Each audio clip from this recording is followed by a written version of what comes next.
নমস্কার, নিউজ ভ্যানগার্ডের এক নজরে 25-এ আপনাদের স্বাগত। আমি অর্ণব রয়েছে আপনাদের সঙ্গে। চোখ রাখবো বিস্তারিত সংবাদে। প্রবাদ রয়েছে, ধরিব মৎস্য খাইব সুখে। বাঙালি তথা রাজ্যবাসীর প্রিয় খাদ্য মাছ ভাত। এই মৎস্য খাতে প্রতি বছর ভালো সংখ্যক অর্থরাশি উত্তর ভারতের বিভিন্ন রাজ্যে চলে যাচ্ছে। তা আটকাতে রাজ্যের মধ্যে মাছের উৎপাদন বৃদ্ধির পরিকল্পনা নিয়েছে রাজ্য সরকার। এই লক্ষ্যকে সামনে রেখে বুধবার রবীন্দ্র শতবার্ষিকী ভবনে বায়োফ্লক ফিশ ফার্মিং বিষয়ক কর্মশালায় মুখ্যমন্ত্রী নিবিড় মৎস্য চাষ প্রকল্পের উদ্বোধন করলেন মুখ্যমন্ত্রী বিপ্লব কুমার দেব। উপস্থিত ছিলেন মৎস্যমন্ত্রী মেবার কুমার জমাতিয়া। আমি বলি দায়িত্ব সহকারে সবচেয়ে বেশি রোজগার যদি কম সময়ের মধ্যে কোন ব্যবস্থা আছে সেটা মৎস্যজীবীদের কাছে আছে, মৎস্যজীবীদের কাছে আছে। তাই আপনারা কোন জায়গাতে নিজেকে ছোট না করা, না ছোট মানসিকতা রাখা। আপনারা ত্রিপুরার ইকোনমিতে বড় ভূমিকা পালন করেন। আপনাদের দ্বারাই স্বনির্ভর ত্রিপুরা তৈরি হবে। নরেন্দ্র ভাই মোদী এসে প্রথমবার, আপনারা জানেন কিনা জানি না, মৎস্য পালন আলাদা দপ্তর করে দিয়েছে ভারতবর্ষে প্রথমবার। রাজ্যে প্রি মনসুন রেন অর্থাৎ প্রাক বর্ষার বর্ষণ জারি রয়েছে। ফলে বিভিন্ন প্রান্তে চলছে বিক্ষিপ্ত বৃষ্টিপাত। এতে বাতাসে আর্দ্রতা বৃদ্ধি পাওয়ায় শুকনো গরমের অস্বস্তি থেকে আপাতত রেহাই পাচ্ছেন রাজ্যবাসী। আগামী 48 ঘণ্টা রাজ্যে বিক্ষিপ্ত বৃষ্টিপাত জারি থাকতে পারে বলে জানা গেল। হাওয়া অফিস সূত্রের খবর এরকমই।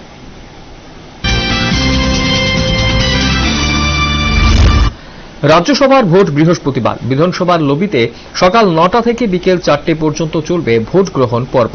মোট ভোটার 56 জন। মোট প্রার্থী 2 জন। দ্বিমুখী নির্বাচনী লড়াইয়ে অবতীর্ণ হয়েছেন বিজেপির ডক্টর মানিক সাহা এবং বাম বিধায়ক ভানুলাল সাহা। জয়ের বিষয়ে আগ্রহী 2 জন প্রার্থী। বেশ জমবে ভোট।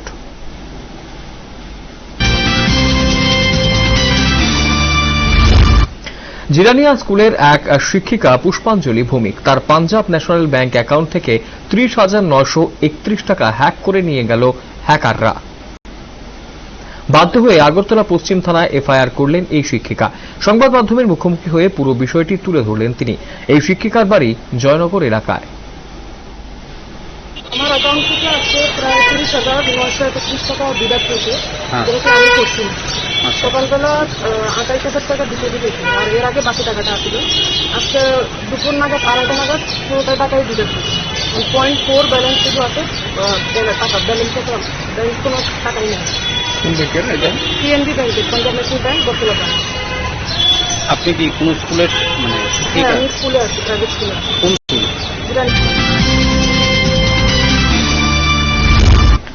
প্রাতঃ ভোরে বাড়িতে ঢুকে চুরি করতে গিয়ে ধরা পড়ল এক কুখ্যাত চোর। অভিযুক্তরা হল অনুপম চন্দ্র এবং সমীরণ মজুমদার। ঘটনা ঘটল কুমারঘাটের পোস্ট অফিস সংলগ্ন জায়গায়। উত্তম মধ্যম দিয়ে তাদের এলাকাবাসী তুলে দিল পুলিশের হাতে। পরবর্তীতে চোরেদের তুলে দেওয়া হল পুলিশের কাছে।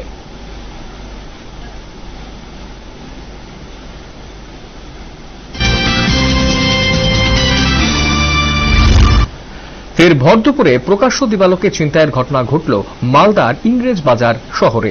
পুলিশ অফিসার সেজে ছিনতাইয়ের ঘটনায় তীব্র চাঞ্চল্য ছড়িয়েছে পুরো শহরে। ঘটনাটি ঘটে শহরের বিটি কলেজ রোড বিডিও অফিসের গেটের সামনে।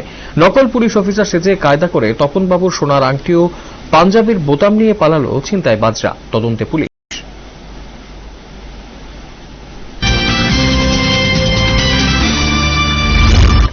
দুষ্কৃতিকারীরা রাতের আধারে ভেঙে গুড়িয়ে দিল শনি ঠাকুরের মূর্তি। থানায় দ্বারস্থ হলেন এলাকার লোকজন। ঘটনা বিশালগড় মহকুমার অন্তর্গত নোয়াপাড়াস্থিত স্থানীয় একটি শনি মন্দিরে। বুধবার সকালে ঘুম থেকে উঠে এলাকার লোকজন মন্দিরে নমস্কার করতে গিয়ে দেখেন ঠাকুরের মূর্তি ভেঙে পড়ে রয়েছে। কে বা কারা করল এই ঘটনা, তা নিয়ে এখন উঠছে অবিরাম প্রশ্ন।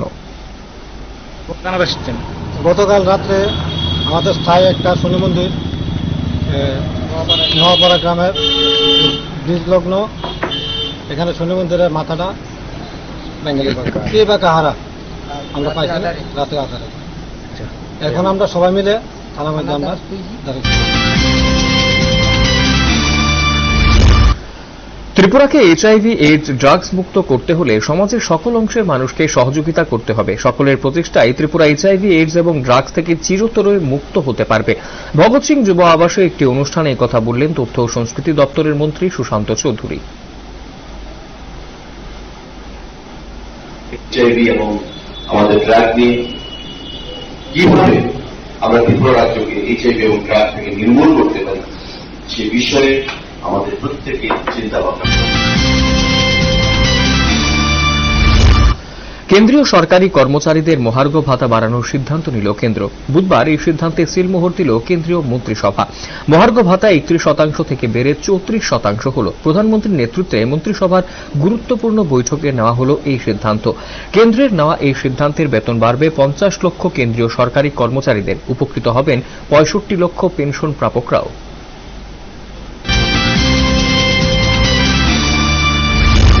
তেলিয়ামুড়া পৌর পরিষদের কনফারেন্স হলে এক সংক্ষিপ্ত অনুষ্ঠানের মধ্য দিয়ে বুধবার তেলিয়ামুড়া পৌর পরিষদের 3 জন মনোনীত কাউন্সিলরদের শপথ গ্রহণ অনুষ্ঠান অনুষ্ঠিত হল। এদিনের এই অনুষ্ঠানে উপস্থিত ছিলেন তেলিয়ামুড়া বিধানসভা কেন্দ্রের বিধায়ক তথা রাজ্য বিধানসভার মুখ্য সচেতক কল্যাণী রায়, তেলিয়ামুড়া পৌর পরিষদের পুরপিতা রূপক সরকার, সহকারী পুরপিতা মধুসূদন রায় প্রমুখরা। এদিনের এই সংক্ষিপ্ত অনুষ্ঠানে মনোনীত কাউন্সিলরদের পৌরপিতা ও সহকারী পৌরপিতা ফুলের তোড়া ও পুষ্পস্তবক দিয়ে বরণ করে নিলেন। কাউন্সিলররা এই সম্মান পেয়ে খুবই খুশি।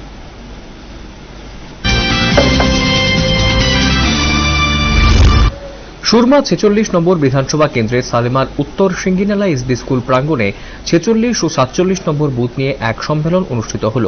এই সম্মেলনে 3 পরিবারের 14 জন ভোটার সিপিআইএম দল ত্যাগ করে বিজেপিতে যোগদান করলেন। তাদের দলীয় পতাকা দিয়ে বরণ করে নিলেন মন্ত্রী ভগবান Das.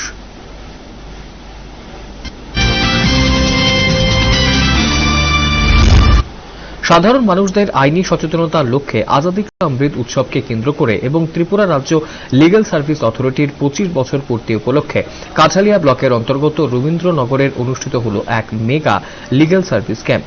Sepahijala district legal service অথরিটির উদ্যোগে এই শিবির করা হল। এদিনের শিবিরের উদ্বোধন করেন বিচারক এসবি দত্ত, সঙ্গে ছিলেন বিভিন্ন দপ্তরের আধিকারিকরা।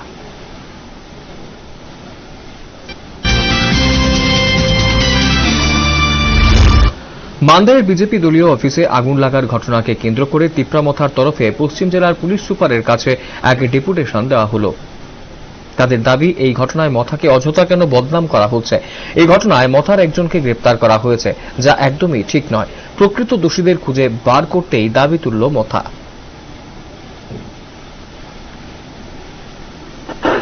সাধারণ মানুষকে তারা এফআইআর করেছে, মিথ্যা অভিযোগ করেছে।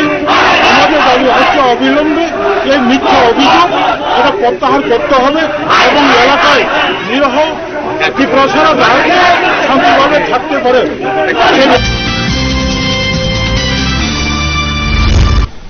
ভারত বাংলাদেশ সাবরুম সীমান্তে আমতলী বারুণীঘাট এলাকার ফেনী নদীতে বারুণী স্নান ও মেলাকে কেন্দ্র করে প্রচুর লোক সমাগম সাবরুম শহরে।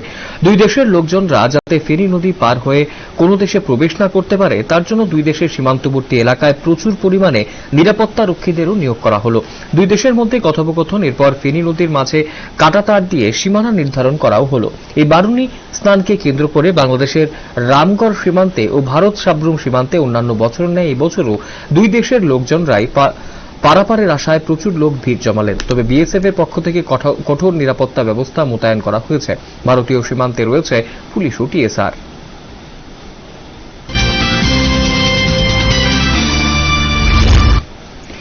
নিউজ ভ্যানগার্ডে প্রচারিত সংবাদের যে ঘটনা চোখের রেটিনায় ক্যান্সার আক্রান্ত 9 মাসের শিশুর প্রাণ বাঁচাতে চিকিৎসার জন্য সহযোগিতার হাত বাড়িয়ে দিলেন দক্ষিণ ত্রিপুরার মুখ্য স্বাস্থ্য আধিকারিক ডাক্তার জগদীশ চন্দ্র নবু এবং ঋষ্যমুখ মণ্ডল সভাপতি সুশঙ্কর ভৌমিক।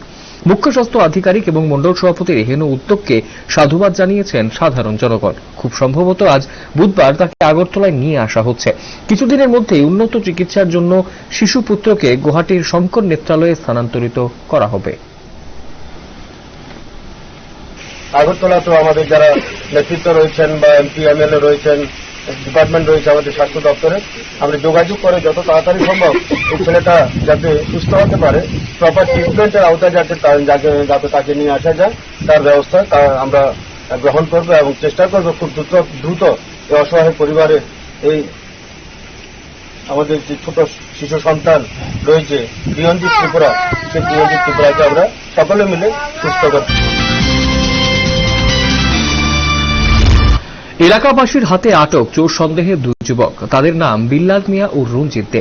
পরে এলাকাবাসী ধৃত যুবকদের উত্তম মধ্যম দিয়ে পুলিশের হাতে তুলে দেয়। ঘটনা বুধবার সকালে তেলিয়ামুড়া থানাধীন শুকনো মাছ বাজার সংলগ্ন এলাকায়।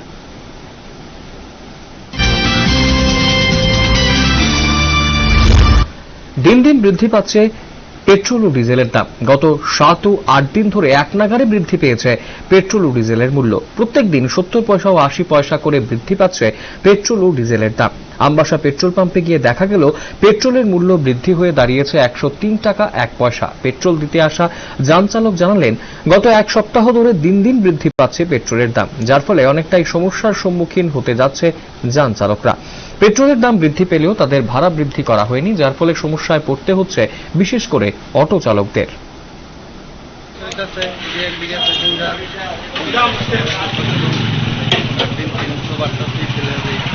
গাড়ি ভাড়া বাড়ছেনি পেট্রোলের দামের সাথে? শুধু পেট্রোলের দামই দিন দিন বাড়তেছে। আপনারা গাড়ি চালাইতে গিয়ে সমস্যা হয়ে যাবে।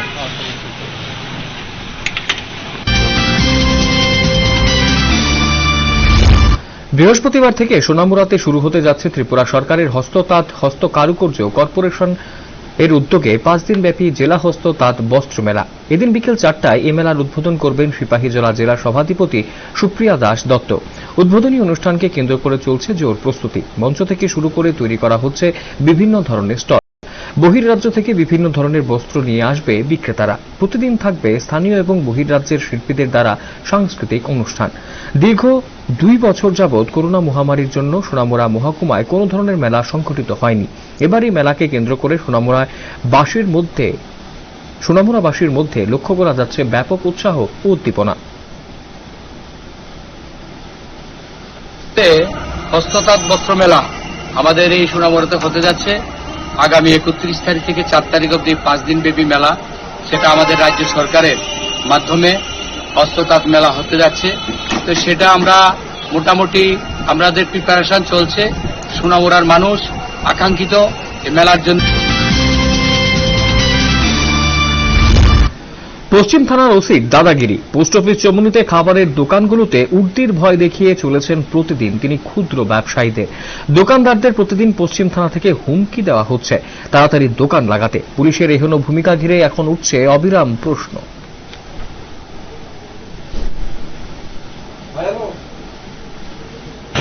শুধু করবো বন্ধ করে সরকার থেকে যাতে না এই ফালাই তুমি এই করো সেই করো এইটাই চলে আর কি।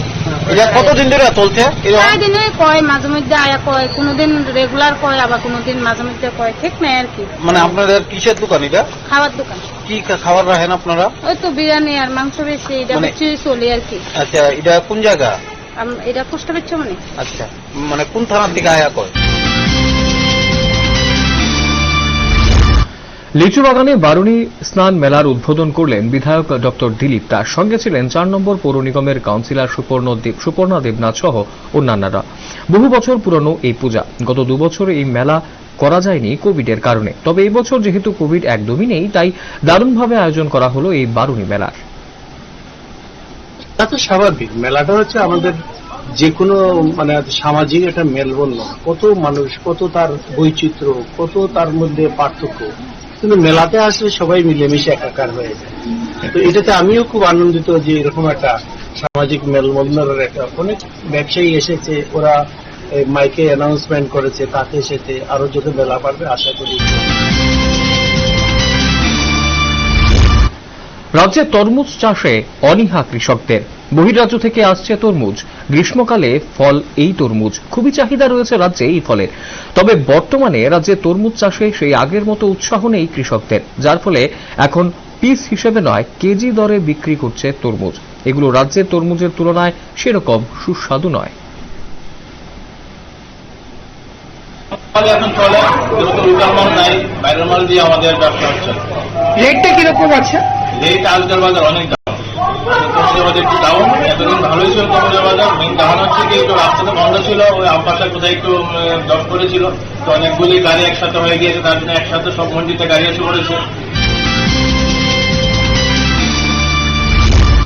ডিজিটাল মেম্বারশিপ সংগ্রহ অভিযান। তার তাকে ঘিরে বুধবার আমবাসা কংগ্রেস ভবনে হল এক পর্যালোচনা বৈঠক। এতে উপস্থিত ছিলেন প্রদেশ কংগ্রেসের নেতৃত্বরা। সামনেই রয়েছে সুরমা বিধানসভা কেন্দ্রের উপনির্বাচন। এই নির্বাচনকে কেন্দ্র করে কংগ্রেস দল সম্পূর্ণভাবে প্রস্তুত রয়েছে কিনা তাও আলোচনা হল।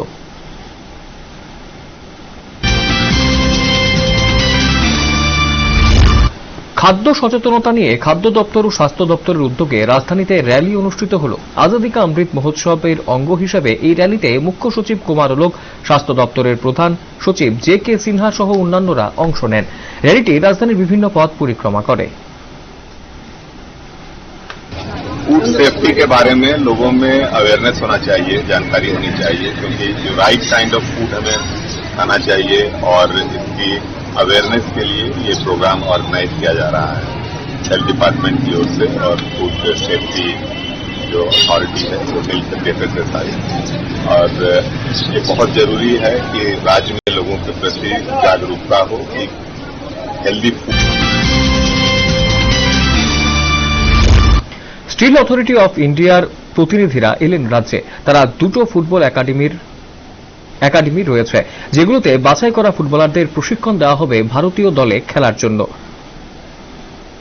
ত্রিপুরা রাজ্যে ফুটবলের দারুণ প্রতিভা রয়েছে। এই খবর পেয়েই অবশেষে কর্মকর্তারা এলেন রাজ্যে। বুধবার উমাকান্ত ময়দানে সেইলের তরফে এক ট্রায়াল ক্যাম্পও করা হল, যাতে রাজ্যের ফুটবলাররা অংশগ্রহণ করলেন। আগরতলায় এবারই প্রথম হল এই সংস্থার এই কর্মকাণ্ড।